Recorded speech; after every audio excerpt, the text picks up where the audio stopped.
1700 pots de python, telle est la quantité saisie par les agents des eaux et forêts de Dufa avec la contribution des autres éléments des forces de défense et de sécurité.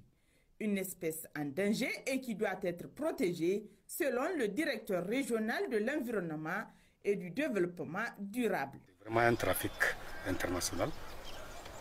Il nous a dit qu'il passe par le Cameroun. C'est cette fois-ci, il a passé par le Niger. Pour lui, donc, il n'y a pas une loi sur la chasse au Niger.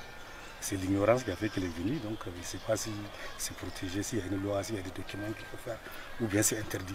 Un tel crime ne peut rester impuni et de ce fait, le substitut du procureur se prononce par rapport aux sanctions prévues par la loi face à une telle infraction.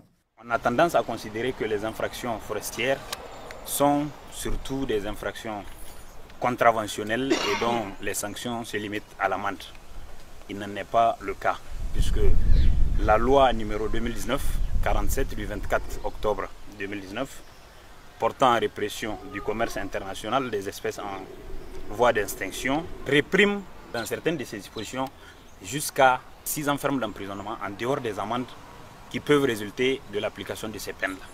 Le secrétaire général de la région, en présence du premier vice-président et du secrétaire général du conseil régional, a tenu à féliciter les éléments des forces de défense et de sécurité pour leur appui à la sauvegarde de ces espèces.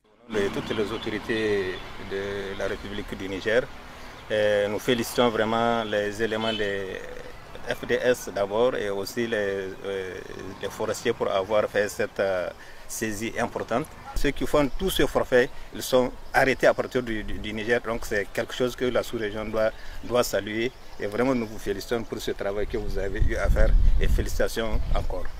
Pour le propriétaire du CEPO, il prétend exercer ce commerce depuis des années et celles-ci sont utilisées dans la confection des ceintures, chaussures, sacs et bien d'autres articles. Un commerce au bénéfice juteux en calculant le prix d'achat d'une peau évalué à 17 000 francs, multiplions-la par 1700 pots, soit 28 900 000 francs CFA. Alors, à combien s'élèvera le prix de vente dont la valeur marchande reste à décision du propriétaire? Une belle prouesse de nos éléments des eaux et forêts qui accomplissent avec dévotion leur mission, celle de surveillance, de contrôle et surtout de protection des ressources forestières, fauniques et en eau.